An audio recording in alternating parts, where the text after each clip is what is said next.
and welcome to Superstory Games, an independent game development company. My name is Scarlett and I will be teaching you about the puzzle genre today. Puzzle games are a broad genre that puts emphasis on puzzle solving.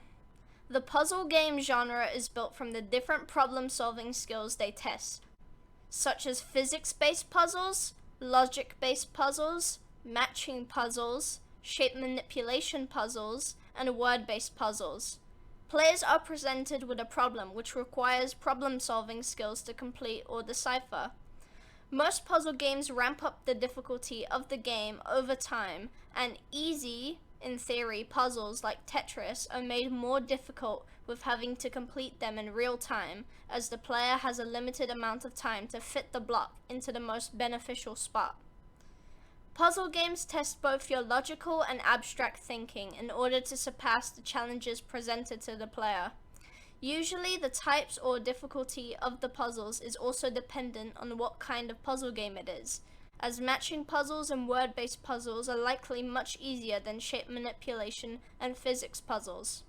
Puzzle games themselves are usually not a part of a subgenre, but a lot of hybrids include elements of the puzzle genre in their game. Like in Breath of the Wild, the player must solve shape manipulation, physics-based, and logic puzzles in shrines to unlock new items and tools, whereas Tetris is solely a puzzle game. Puzzle games have one of the most expansive range in styles, and there is no set style for any one puzzle game. The style is dependent on the type of puzzle game, its story, and the aesthetic the developer wants to convey. Cut the Rope is a cartoonish physics-based puzzle game that is dependent on getting the candy to Om, the character. The graphical style of Cut the Rope makes it ideal for children and a great learning tool. Cut the Rope is a fantasy-based puzzle game and is played in real time, although the player can restart the level. Once the player cuts the rope, the candy will begin gaining and losing momentum and changing direction based on the angle, so the player must be precise in their actions. This is an example of emergent and linear gameplay. The Witness is a 3D photorealistic logic-based puzzle game. The Witness's design is very colorful with a plethora of different regions and aims to be as realistic as possible with a high level of detail. The Witness revolves around the player and their story, initially a mystery that is pieced together through each puzzle they complete, which there are hundreds of. Tetris uses simplistic graphics, which are just colored squares. However, for its time, it was a very well-created game that had music, positive cyclical feedback, like matching a whole row, and a large following. Tetris's graphics are color-coded for each different shaped block piece as they fall in real time. The first type of puzzle game we will be looking at are physics-based puzzle games. Physics-based puzzle games rely on using physics to achieve a certain goal within the game.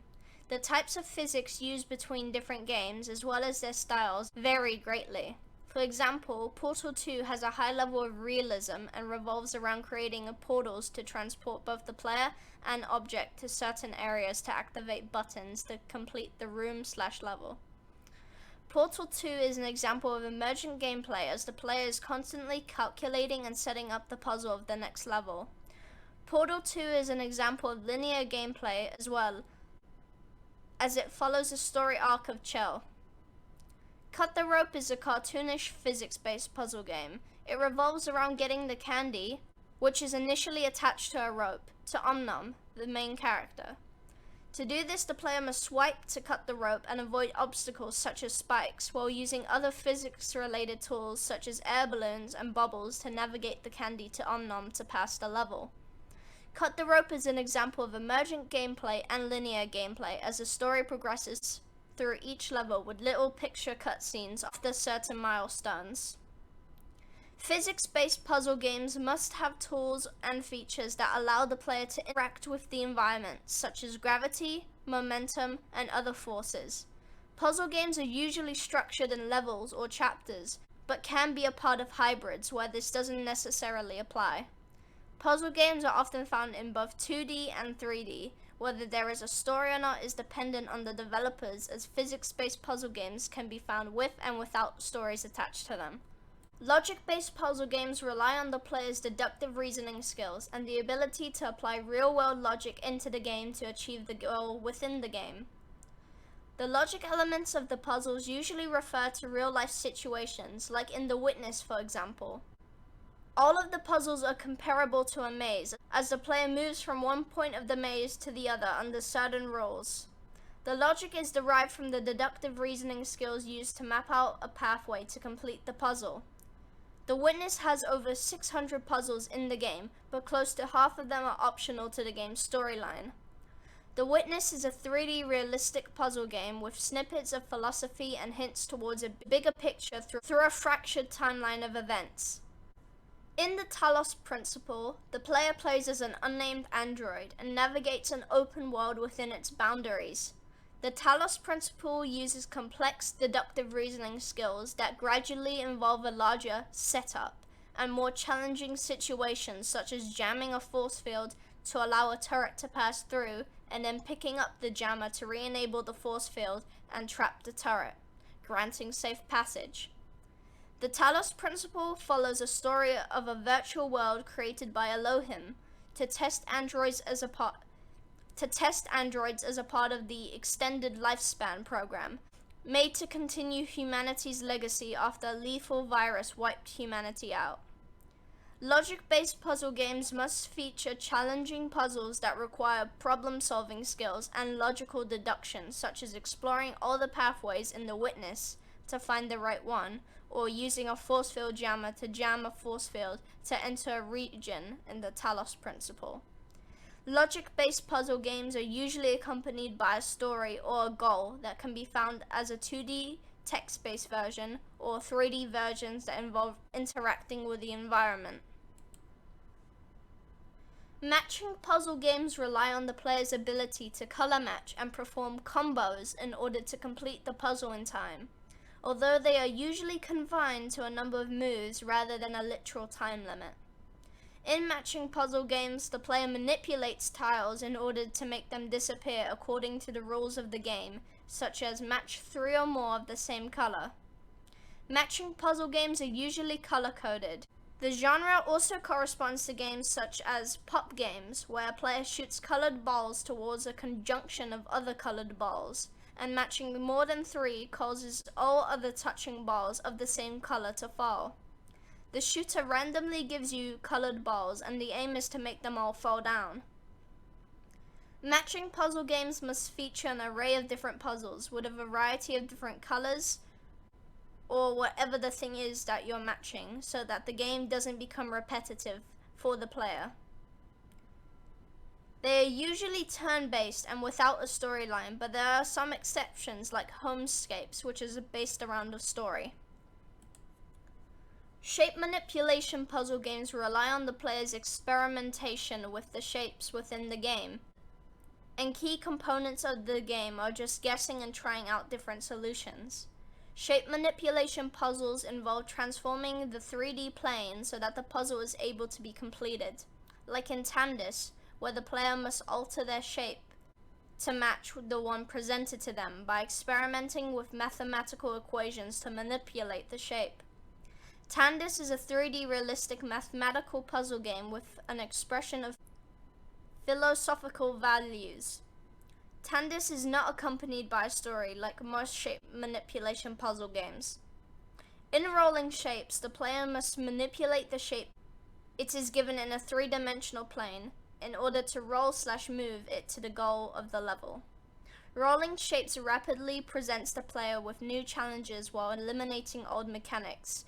This is unsuitable for players and makes it hard for players to learn the game's mechanics, though it has an expansive range of features. Shape manipulation puzzle games must feature a multitude of different challenges that require further experimentation within the game's controls. These puzzles should teach players different mechanics and repeatedly test them on and combine them with other features to create increasingly challenging puzzles. Most shape manipulation puzzle games are similar to a simulation and are very challenging to implement a story into, as it is just a matter of experimentation, so they don't often feature stories. They always appear in 3D as it is impossible to manipulate a 2D shape the way you can manipulate a 3D one. The final subgenre of puzzle games we will be looking at in this video is word-based puzzle games. Word-based puzzle games focus on 2D puzzles that use letters and/or numbers to impose a challenge, like in 2048. 2048 only has one puzzle, but the game's mechanics make it so that every playthrough of the game is a unique experience and challenge. The aim of the game is to achieve the highest score by matching two blocks of the same number together by either swiping left or right, or up or down, so that they collide together. The main challenge in the game is that the blocks become trapped between other blocks of non-matching numbers, making it impossible to free it. The player loses the game when there are no more spaces left and all blocks are trapped. 2048 is a 2D numerical puzzle without any storyline. It is an endless repetitive puzzle that rewards you for surpassing your previous scores. In Wordle, the player has to experiment to guess, for example, a 5-lettered word in 6 attempts. When the player makes a guess, they are notified if their chosen letters are in the word they are trying to guess, and whether they are in the right place or not. Other types of word-based puzzle games are based on riddles and choices that affect the outcome of the game based on probability. Like, for example, if a puzzle prompted, "Do you send your islanders to scavenge for food?" and you choose yes, and internally the game chooses a random probability to give you the result of, like, for example, +2 food, +5 food, -4 food, and so on. They are usually story-based and can be 2D or 3D. Word-based puzzle games must include an extensive amount of content to prevent a high probability of the player being presented with the same puzzle twice, a relatively easy feature to implement. Word-based puzzle games are normally 2D, but 3D ones exist. 3D word-based puzzle games often have storylines and revolve more around probability of word-based choices. How a puzzle game progresses and what its target audience expects depends on the type of puzzle and what genre it is a part of. For example, I will be using Cut the Rope, a physics-based puzzle game. Cut the Rope is an example of both emergent and linear gameplay, as Cut the Rope is played in real time, as once the rope has been cut, the other rope will sway until it loses momentum and will become stationary. Therefore, players must act fast to perform the correct actions at the right time. Cut the Rope is a physics-based puzzle game. The player begins with a tutorial with a limited number of obstacles and an easy difficulty. As the player progresses by completing each level, there is an increase in difficulty and the number of obstacles, tools, and new features that the player is presented with. When a new feature is introduced, there is a short description teaching the player what happens when it is pressed, like, for example, anti-gravity or being able to attach the candy to a rocket to pass it to Om-Nom. In sequels of the series, the game becomes even more challenging with one or more altered forms of Om-Nom to feed, like in Cut the Rope Time Travel. Puzzle games are definitely the most thought-provoking game genre, and challenge is a huge concept. A lot of puzzle games are targeted towards different audiences as harder than others. Expectations within puzzle games are based on the specific type of puzzle game, like physics-based, logic-based, word-based, and so on. Physics-based puzzle games have to apply the laws of physics to their game, such as gravity, momentum, collision, and other features, whereas logic-based puzzle games require experimentation and application of unspoken facts. Puzzle games appear as both hybrid and true games, but can appear as one more frequently, depending on the type of puzzle game. For example, physics-based puzzle games are more likely to be hybridized to make gameplay more advanced and add extra goals and mechanics to the game. Cut the Rope is a hybrid of the puzzle genre and the strategy genre. Cut the Rope features core puzzle game elements, such as advancing difficulties, introduction to new mechanics, and a linear level-oriented system. Puzzle games can be stress-inducing, and getting stuck on a certain level is more than likely, so therefore a player should be able to rewind levels to train to be better accustomed to the game mechanics so they can overtake the current level. Cut the Rope features this design feature, as well as a hint system to aid players when stuck by telling them how to start off the puzzle. Cut the Rope has a smooth, colorful, and simple design, which is representative of its target audience. Cut the Rope is aimed towards developing children to teach them problem-solving skills. Most of Cut the Rope's demographic is likely based in Russia, England, and America, as Cut the Rope is a Russian game with an emphasis on marketing towards English-speaking countries. Cut the Rope players are likely niche gamers and consist of children and returning adults years after its initial release. Cut the Rope's graphical style makes it easy for children to understand just exactly what they are seeing, making it easier to process, and therefore it's a great attraction, and its cartoonish style simplifies more advanced mechanics. Cut the Rope's use of emergent gameplay and linear sequence allows for a chronological story to be told and create multi-chance stages throughout the game, as often the player won't be able to surpass each level on the first try. Cut the Rope follows the criteria that is required of puzzle games and their subdivided nodes. I believe Cut the Rope meets their target audience's expectations and genre criterion, and it is an encouraging and thought-provoking game.